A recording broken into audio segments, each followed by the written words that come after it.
Farmasi kita belajar semuanya, sampai anatomi pun kita pelajari. Dan banyak orang pikir kalau lulusan farmasi itu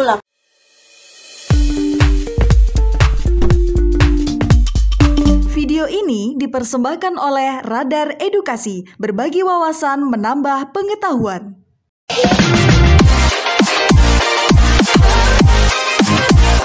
Halo, nama saya Mutmainah, saya berasal dari jurusan farmasi, mahasiswa semester 4 di Universitas Islam Negeri Alauddin Makassar. Kalau saya masuk lewat jalur mandiri, tapi di Universitas Islam Negeri Alauddin ini punya banyak sekali jalur masuknya.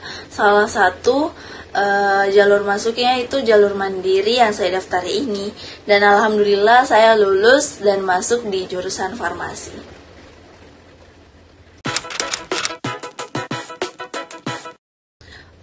Karena dari dulu itu cita-cita saya mau di bidang kesehatan dan kerjanya juga itu di bidang kesehatan.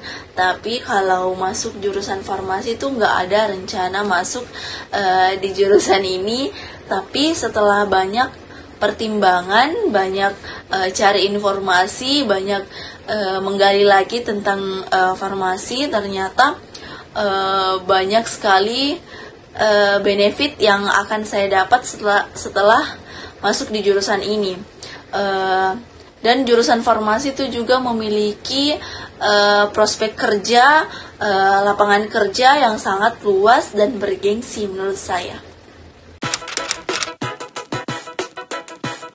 Kalau akreditasi jurusan farmasi di Universitas Islam Negeri Alauddin Makassar itu sudah berakreditasi A sejak tahun 2022 kalau nggak salah.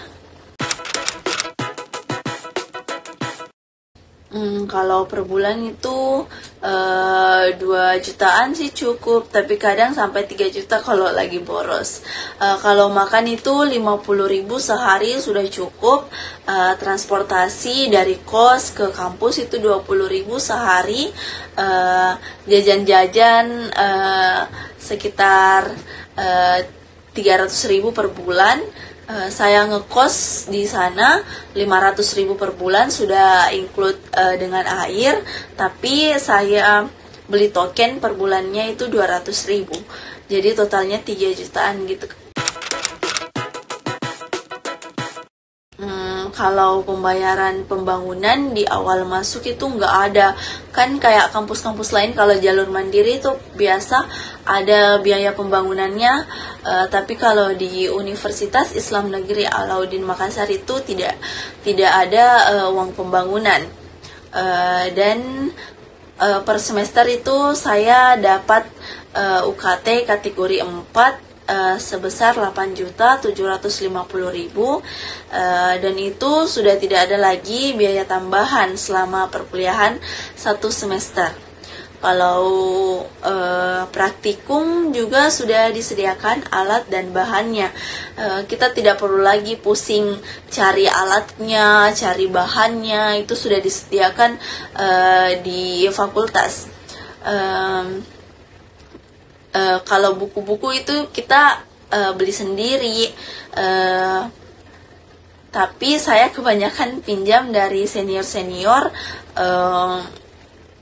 dan biasa juga saya print buku-buku itu kalau sudah tidak dapat fisiknya. Karena kalau di farmasi itu kita selalu baca buku dan banyak sekali buku yang kita butuhkan. Kalau kalian juga mau irit biaya, mengirit pengeluaran, itu bisa pinjam.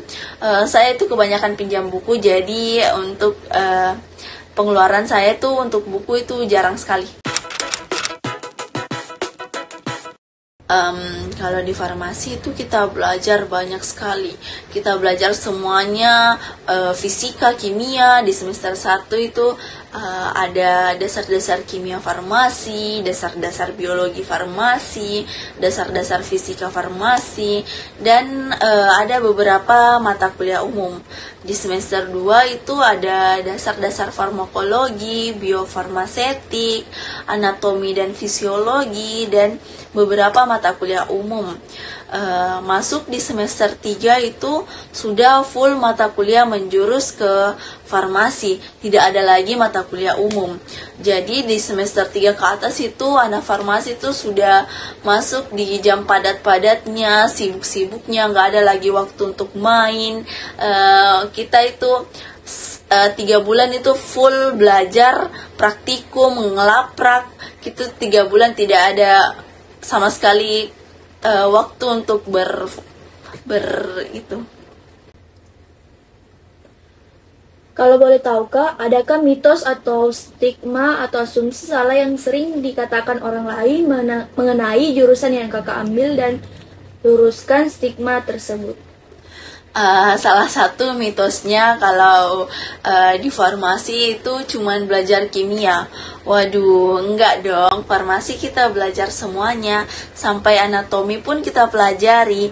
Dan banyak orang pikir kalau lulusan farmasi itu lapangan kerjanya cuman kerja di apotik. Lulus itu langsung ke apotik, enggak dong. Padahal lulusan farmasi itu lapangan kerjanya luas banget. Bisa kerja di rumah sakit, industri obat, lembaga kesehatan, dan bahkan bisa jadi owner kosmetik loh. Adakah pemilihan peminatan dan di semester berapa mahasiswa memilih peminatan tersebut? Kalau pemilihan peminatan di farmasi di kampus saya itu tidak ada, hanya mata kuliah pilihan yang bisa dipilih sesuai kebutuhan. Contohnya pada angkatan 2019 sebelumnya pemilihan mata kuliah berdasarkan bentuk ketertarikan untuk nantinya mengerjakan skripsi. Contohnya, jika tertarik dalam bidang fitokimia atau berbau tumbuh-tumbuhan, maka salah satu peminatan yang diambil adalah isolasi senyawa bahan alam. Sedangkan jika tertarik dengan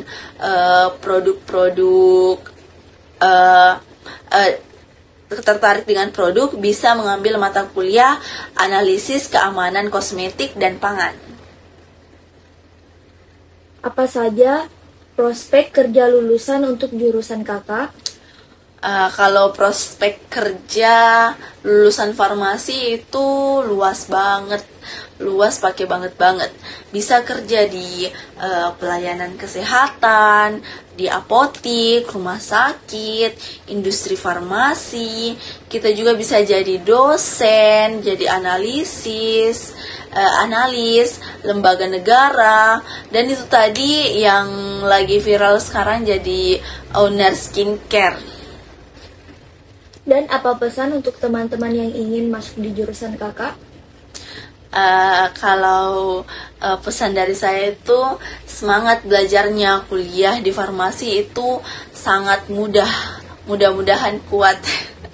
Memang sulit, tapi di akhir kita banyak memperoleh benefit yang kita dapat, seperti luasnya lapangan kerja, prospek kerja yang nantinya kita dapatkan, yang dapat menjamin masa depan kita.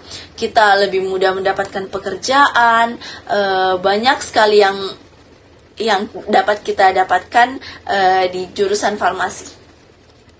Itu saja.